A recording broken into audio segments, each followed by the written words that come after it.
So I knew from the start of law school that I wanted to do a clinic. It was just a question of which one. So I wanted to try something that was a little different from, what I have done in the law school, and I'd heard many great things about the criminal defense clinic.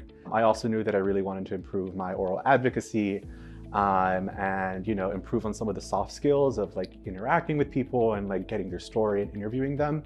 And that was a perfect match with the criminal defense clinic. So I worked mostly on misdemeanor cases, which basically means that I was working with clients who were charged with a misdemeanor.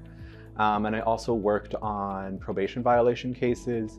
I really enjoyed both types of work. I got to practice my negotiation skills by interacting with the district attorney and probation officers, and also really flex some of my interviewing skills by, trying to figure out what the underlying facts of a case are, and arguing it to the end, to the disposition of a particular case. Overall, I've had a wonderful experience with the criminal defense clinic. Coming out of it, this is definitely the type of work that I want to integrate into my future pro bono efforts. I've definitely had the opportunity to improve on my oral advocacy and my interviewing skills and negotiating skills.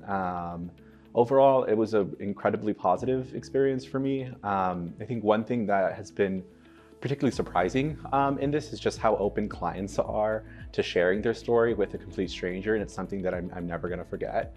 Oftentimes folks who are, come to the clinic are often come when they're, not at their worst, but they're going through something that's particularly tough and challenging. And I've been surprised at how kind people have been as I've supported them through this process.